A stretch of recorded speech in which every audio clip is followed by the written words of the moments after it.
I got so much motherfucking design on right now. Break it down, bring it back, make it clap. I got 3 old thoughts, new block, where that thing. Bitches on my line, and you know. Assalamualaikum warahmatullahi wabarakatuh.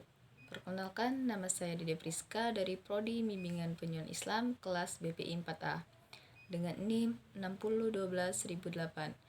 Baiklah, di sini saya akan menjelaskan materi tentang pendekatan ABCD dalam penyuluhan pembangunan Asset-Based Community Development.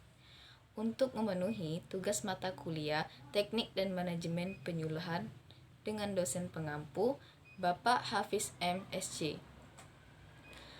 Penyuluhan pembangunan aset berbasis pengembangan komunitas atau Asset Basis Community Development atau ABCD adalah pendekatan yang digunakan untuk memobilisasi dan memperkuat sumber daya yang ada dalam suatu komunitas dalam rangka pembangunan yang berkelanjutan.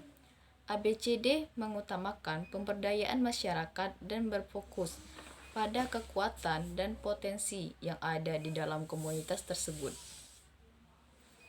Teknik manajemen penyuluhan ABCD mencakup beberapa langkah dan prinsip yang harus diikuti. Berikut adalah penjelasan saya mengenai tentang teknik dan manajemen penyuluhan ABCD. Yang pertama, identifikasi sumber daya komunitas.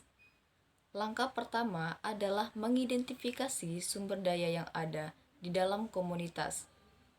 Sumber daya ini bisa berupa pengetahuan, keahlian, keterampilan, jaringan sosial, aset fisik, dan sebagainya.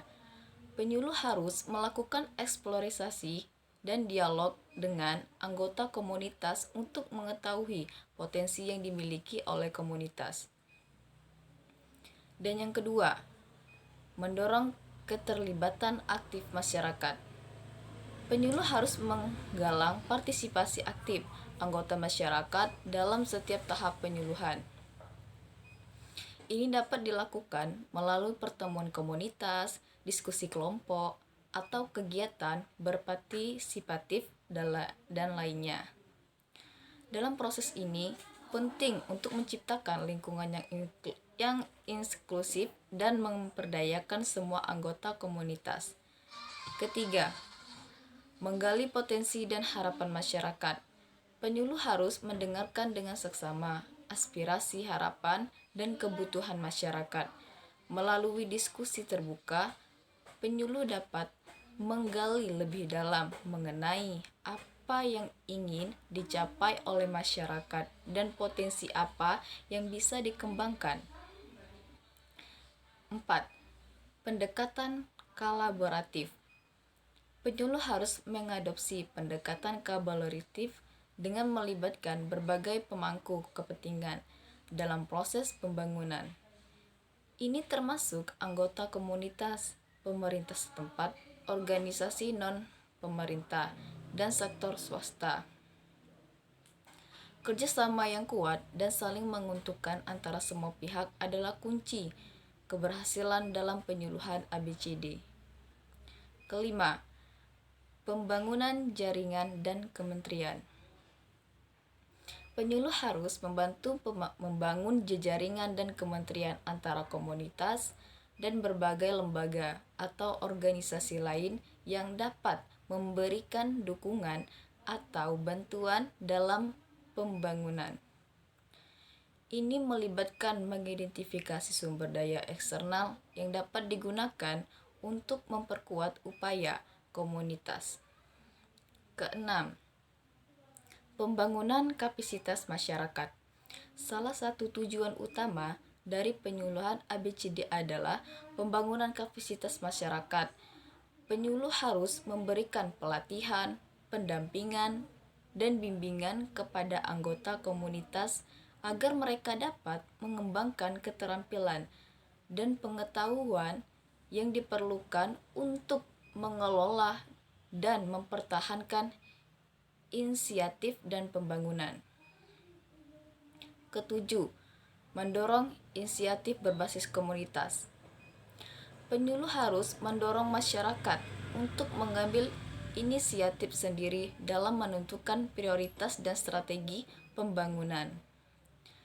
Hal ini melibatkan memberikan mereka otonomi dan tanggung jawab dalam mengambil keputusan dan implementasi program. Penyuluh dapat membantu dalam merencanakan dan pengorganisasian inisiatif berbasis komunitas.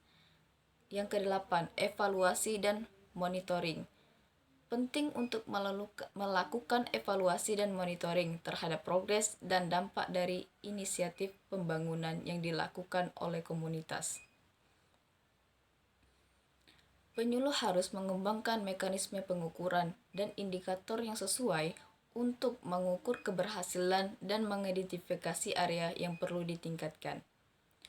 Yang ke-9, berkelanjutan dan pemeliharaan. Penyuluh harus mengarahkan komunitas untuk menjaga keberlanjutan dan inisiatif pembangunan yang telah dilakukan. Ini melibatkan pembangunan kemampuan masyarakat untuk mengelola, memelihara, dan mengembangkan aset yang telah mereka bangun. Penyuluh juga harus membantu dalam mencari sumber daya yang berkelanjutan untuk mendukung keberlanjutan program. Yang ke-10, komunikasi dan advokasi. Penyuluh perlu berperan sebagai mediator dan fasilitator dalam komunikasi antara komunitas dengan pemangku kepentingan eksternal. Mereka juga harus mendorong advokasi untuk mengamankan dukungan dan sumber daya yang diperlukan untuk membangun komunitas. Yang ke-11, pendekatan adaptif. Penyuluh harus memiliki pendekatan adaptif, siap mengubah strategi dan taktik sesuai dengan kebutuhan dan dinamika komunitas. Mereka harus mampu beradaptasi dengan perubahan lingkungan dan situasi yang mungkin terjadi selama proses pembangunan. Penting untuk dicatat bahwa teknik dan manajemen penyuluhan ABCD harus dilakukan dengan pendekatan partisipatif, menghormati kearifan lokal, dan mempertimbangkan kepentingan serta aspirasi masyarakat. Hal ini akan membantu dalam memperkuat kemandirian komunitas, memobilisasi sumber daya yang ada, dan mencapai pembangunan berkelanjutan yang berpusat pada masyarakat. Baiklah, hanya ini yang dapat saya sampaikan. Kurang dan lebihnya saya mohon maaf. Saya akhiri. Wassalamualaikum warahmatullahi wabarakatuh.